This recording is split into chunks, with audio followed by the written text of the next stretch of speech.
오늘 우리에게 주시는 하나님의 말씀, 구약 성경 에스겔 8장 5절에서 18절까지 말씀입니다. 구약 성경 1159면에 있는 하나님의 말씀입니다. 그가 내게 이르시되 인자야 이제 너는 눈을 들어 북쪽을 바라보라 하시기로 내가 눈을 들어 북쪽을 바라보니 제단문 어기 북쪽에 그 질투의 우상이 있더라. 그가 또 내게 이르시되 인자야 이스라엘 족속이 행하는 일을 보느냐 그들이 여기에서 크게 가증한 일을 행하여 나로 내 성소를 멀리 떠나게 하느니라. 너는 다시 다른 큰 가증한 일을 보리라 하시더라. 그가 나를 이끌고 뜰문에 이르시기로 내가 본즉 담에 구멍이 있더라. 그가 내게 이르시되 인자야 너는 이 담을 헐라 하시기로 내가 그 담을 허니 한 문이 있더라. 또 내게 이르시되 들어가서 그들이 거기에 행하는 가증하고 악한 일을 보라 하시기로 내가 들어가 보니 각양 곤충과 가증한 짐승과 이스라엘 족속의 모든 우상을 그 사방 벽에 그렸고 이스라엘 족속의 장로 중 70명이 그 앞에 섰으며 사반의 아들 야하사냐도 그 가운데에 섰고 각기 손에 향로를 들었는데 향연이 구름같이 오르더라. 또 내게 이르시되 인자야 이스라엘 족속의 장로들이 각각 그 우상의 방한 어두운 가운데에서 행하는 것을 내가 보았느냐. 그들이 이르기를 여호와께서 우리를 보지 아니하시며 여호와께서 이 땅을 버리셨다 하느니라. 또 내게 이르시되 너는 다시 그들이 행하는 바 다른 큰 가증한 일을 보리라 하시더라. 그가 또 나를 데리고 여호와의 전으로 들어가는 북문에 이르시기로 보니 거기에 여인들이 앉아 단무스를 위하여 애곡하더라. 그가 또 내게 이르시되 인자야 내가 그것을 보았느냐. 너는 또 이보다 더 큰 가증한 일을 보리라 하시더라. 그가 또 나를 데리고 여호와의 성전 안뜰에 들어가시니라. 보라 여호와의 성전문 곧 현관과 제단 사이에서 약 25명이 여호와의 성전을 등지고 낯을 동쪽으로 향하여 동쪽 태양에게 예배하더라. 또 내게 이르시되 인자야 내가 보았느냐. 유다 족속이 여기에서 행한 가증한 일을 적다 하겠느냐. 그들이 그 땅을 폭행으로 채우고 또다시 내 노여움을 일으키며 심지어 나뭇가지를 그 코에 두었느니라. 그러므로 나도 분노로 갚아 불쌍히 여기지 아니하며 궁유를 베풀지도 아니하리니 그들이 큰 소리로 내 귀에 부르짖을지라도 내가 듣지 아니하리라. 아멘. 아멘. 성전을 향한 기도나 노래는 성경 곳곳에서 심심찮게 찾아볼 수 있습니다. 그 대표적인 예가 성전을 건축하고 가장 먼저 드린 솔로몬의 기도입니다. 하나님이 참으로 땅에 거하시리까 하늘과 하늘들이라도 주를 용납하지 못하겠거든 하물며 내가 건축한 이 성전이오리까. 그러나 내 하나님 여호와여 주의 종의 기도와 간구를 돌아보시며 이 종이 오늘 주 앞에서 부르짖음과 비는 기도를 들으시옵소서. 중략하고요. 만일 그들이 주께 범죄함으로 말미암아 하늘이 닫히고 비가 없어서 주께 벌을 받을 때 이곳을 향하여 기도하며 주의 이름을 찬양하고 그들의 죄에서 떠나거든 주는 하늘에서 들으사 주의 종들과 주의 백성 이스라엘의 죄를 사하시고. 솔로몬은 제4년의 정치적 기반을 다진 후에 아버지로부터 이임받은 성전 건축을 시작했습니다. 무려 7년에 걸친 대공사였지만 큰 사고 없이 잘 마쳐서 봉헌까지 할 수 있었습니다. 그런데 그가 이렇게 큰 공사를 마치고도 그는 큰 잔치를 베풀거나 자신의 치적을 자랑하지 않았습니다. 다만 이 성전이 앞으로 어떤 곳이 되었으면 좋겠다는 간절한 바람을 하나님께 구한 것입니다. 우리가 아는 말년의 솔로몬의 모습과 비교하면 얼마나 겸손한 모습인지 모릅니다. 그리고 또 하나 소개하고픈 것은 성전을 향한 노래 시가 있습니다. 이스라엘 백성들의 성전을 향한 사랑은 차의 추종을 불허합니다. 잘 아시는 대로 이스라엘 남자들은 1년에 3번 명절에 어디에 있든지 성전에 나와서 예배드리는 것이 그들의 의무입니다. 그리고 그들은 성전에 올라갈 때 부르는 노래가 있습니다. 그 시가 바로 120편에서 시편 120편에서 134편까지입니다.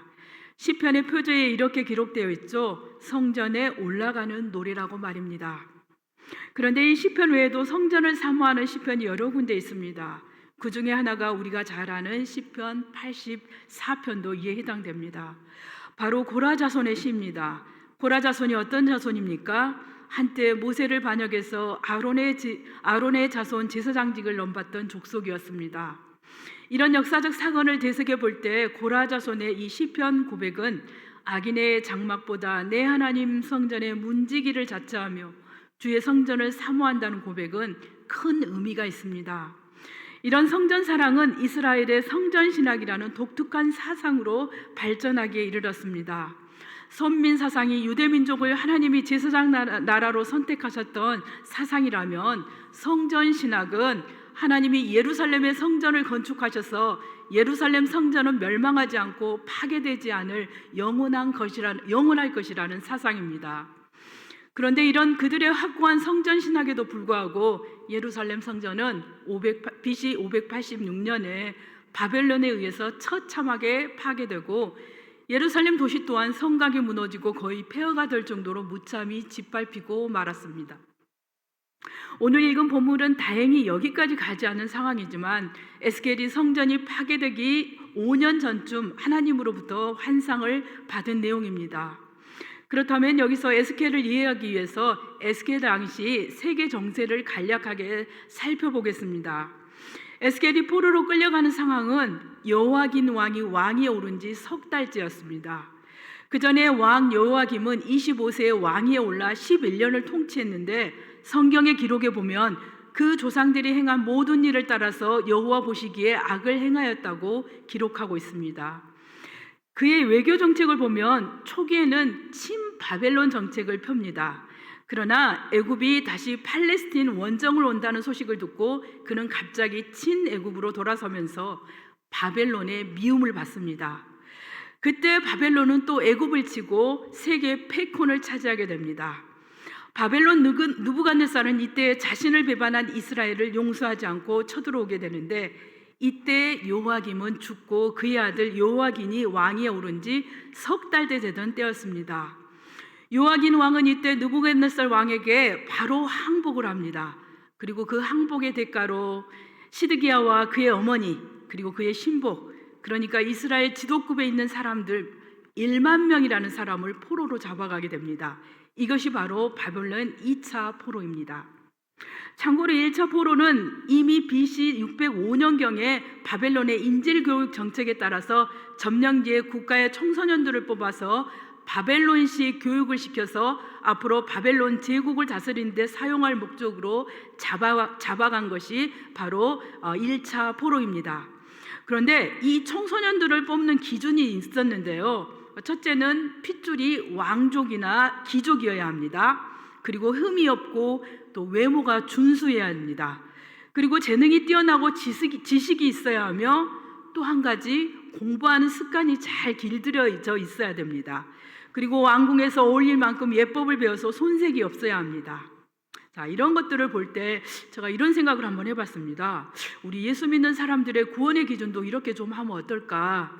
금식은 10일 이상 해야 하고 주일 성수는 10년 해야 하고 11조는 5년 해야 한다. 그리고 반드시 전도는 10명을 해야 한다. 이렇게 구원의 좀 기준을 한번 달아주면 어떨까요? 아마 그렇다면 구원의 질이 더 높아지지 않을까 그런 생각을 한번 해봅니다. 그렇습니까, 여러분도? 이렇게 바벨론 인질교육을 위해서 뽑힌 사람이 누구인지 아십니까? 바로 그 유명한 다니엘과 세 친구입니다. 그 이외의 얘기는 여러분이 다 아시니까 생략하고 3차 포로로 넘어가겠습니다. 마지막으로 3차 포로는 예루살렘의 멸망과 함께 마지막 시드기야 정권이 무너지는 BC 586년입니다. 이때는 예루살렘에 비천한 자만 남겨두고 모두 잡아갔는데 예루살렘에 쓸만한 것은 아무것도 남겨두지 않았습니다. 아주 최소 인력만 남기고 예루살렘을 초토화시킵니다. 바벨론을 배신한 시드기야 왕은 자신이 보는 앞에서 두 아들이 죽습니다. 그리고 시드기야 왕 자신은 두 눈을 빼버리며 포로로 잡혀갑니다. 오늘 본문이 들어있는 8장의 시작은 에스겔이 포로로 잡혀온 지 6년 6월 5일이라고 분명하게 기록하고 있습니다. 또한 그는 이스라엘에서 함께 포로로 잡혀온 장로들과 함께 있었습니다. 그리고 여호와의 권능이 임하더니 에스겔을 환상 가운데 예루살렘 성전으로 옮기면서 일은 시작됩니다. 여기서 우리는 하나님이 성전을 떠나시게 되는 결정적인 요인 4가지의 환상이 있는데 이 환상을 더 자세하게 살펴보겠습니다. 첫째, 질투의 우상입니다. 본문 5절에 보면 제단문 어기 북편에 질투의 우상을 세웠다고 했습니다. 하나님께 제사 드리고 지은 성전에 우상을 세웠다는 것입니다. 특히 히스기야의 아들인 므낫세가 이 일에 앞장섰습니다. 열왕기하 21장 3절에 보면 그의 아버지 히스기야가 헐어버린 산당들을 다시 세우며 이스라엘 왕 아합의 행위를 따라 바알을 위하여 제단을 쌓으며 아세라 목상을 만들며 하늘의 일월 성신을 경배하며 섬기며라고 기록하고 있습니다. 그런데 이 아세라 우상은 요시야 종교개혁 때 이미 제거를 했습니다. 한번 요시야 왕이 죽고 다시 성전에 이 우상이 세워졌다는 얘기입니다. 그러니까 예루살렘의 영적 상황은 다시 므낫세 시대로 역주행하고 있다는 것을 볼 수 있습니다.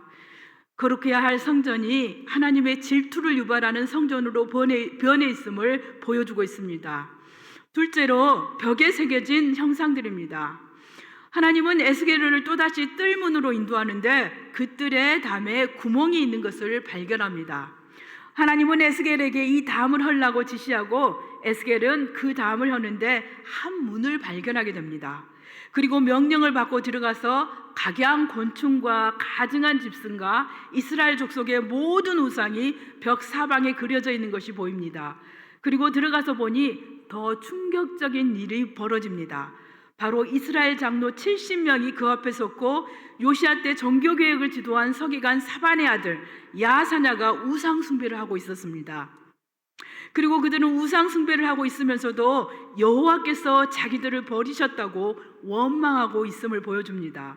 실제로 12절 하반부에 보면 이런 말씀이 있습니다. 같이 한번 읽어보겠습니다. 12절입니다. 시작. 여호와께서 우리를 보지 아니하시며 여호와께서 이 땅을 버리셨다 하느니라. 아멘. 뭐라고 하고 있습니까? 여호와께서 우리를 보지 아니하시며 여호와께서 이 땅을 버리셨다고 하지 않습니까? 그래서 그들은 하나님의 임재하시는 성전에 은밀하게 벽에 우상을 생기고 구름같이 향을 피워 우상을 숭배하고 있습니다. 왜 이런 지경까지 이르렀을까요?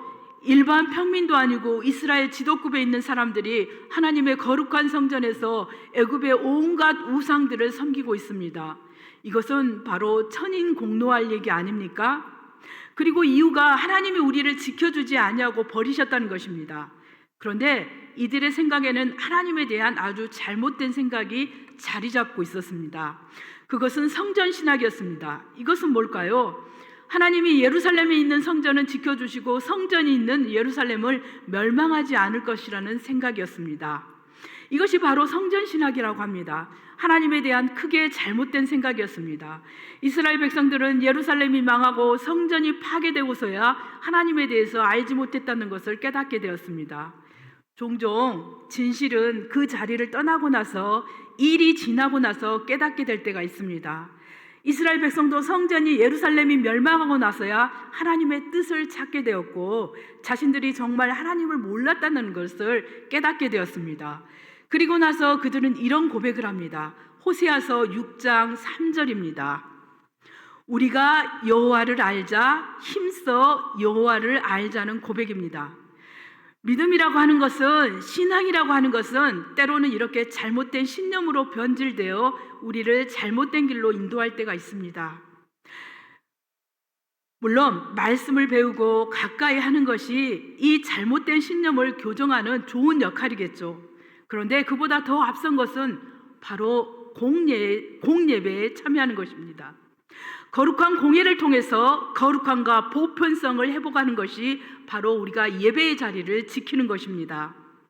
특히 70인 장로 가운데 있는 사람 야사냐는 요시야 종교개혁 때 주도적으로 종교개혁에 참여한 사람의 아들입니다. 그런데 아버지는 종교개혁의 주도적인 사람이었는데 그 아들은 조국이 위태롭다고 해서 애굽의 신들을 은밀한 곳에서 숭배하고 있다는 사실은 실로 충격적인 일이 아닐 수 없습니다. 셋째로 단무스에 왜곡하는 여인들입니다. 하나님은 에스겔을 성전의 북쪽 출입문으로 인도하십니다. 단무스는 수메르 신화의 두무지를 음치한 것이라고 합니다.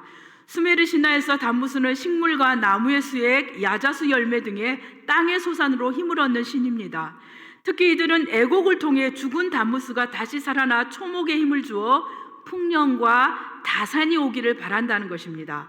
그러나 여기 8장에서 기록하는 담무스애국은 보통의 풍요와 다산의 목적이 아닙니다. 역사적 상황에 견주어 때 BC 597년 바벨론의 침입으로 파괴된 예루살렘으로 인하여 떠나버린 여호와가 다시 돌아오기를 바라는 혼합주의적인 예배 현상이라고 볼 수 있습니다. 그러니까 여호와 신앙에 담무스의 신앙이 가미된 것입니다. 여신의 신전에서만 이루어졌던 이 제의가 여호와의 거룩한 성전에서 이루어지고 있다는 것은 예루살렘 일반 대중으로부터 지도자에게 이르기까지 타락한 상황임을 우리들은 볼 수가 있습니다. 신앙의 혼합주의는 하나님이 미워하시는 것 중에 하나이기도 합니다. 하나님은 출애굽한 이스라엘 백성들에게 율법을 가르치면서 포도원에 두 종자를 섞어 뿌리지 말라고 하십니다. 양털과 배실로 섞어 짠 것을 입지 말라고 하십니다. 이것은 종교적 혼합주의를 경계하신 말씀입니다. 넷째로 동쪽 태양에게 예배하는 사람들입니다. 하나님은 에스겔을 데리고 여호와의 성전 안뜰로 들어가십니다. 에스겔이 간 곳은 성전의 문 현관과 제단 사이입니다. 그런데 놀랍게도 그것에는 동쪽으로 몸을 돌리고 태양을 향해 경배하는 자들을 발견합니다. 바로 바벨론 태양신 경배하는 것입니다. 성전의 문은 동쪽을 향하는데 25명쯤 되는 사람이 성전을 등지고 동쪽의 태양을 향해 절하는 어처구니 없는 그런 모습입니다. 여기서 25인이라고 하는 사람은 제사장이라고 하는 학자들도 있습니다. 그러니까 제사장들이 태양신을 숭배하는 것입니다. 특히 바벨론의 태양신은 악하고 부정한 것을 제거하는 신으로 이것을 숭배함으로 바벨론의 예루살렘의 멸망을 모면해 보고자 했다는 것입니다. 그렇습니다. 지도자가 영적으로 타락하면 더 이상 할 얘기가 없습니다. 우리가 항상 영적 지도자를 위해서 쉬지 않고 기도하는 것은 그만큼 지도자의 비전에 따라, 생각에 따라, 영적 상태에 따라 그 공동체의 방향이 결정되기 때문일 것입니다. 그런데 지도자라고 하면 대부분 목사님과 장로님을 생각하는데 맞습니다. 그런데 적어도 교회의 지도자는 항존직을 가진 모든 직분자는 교회의 리더라고 보면 될 것 같습니다. 이 리더의 신앙 수준이 바로 교회의 영적 상태라고 봐도 무리는 아닐 것입니다.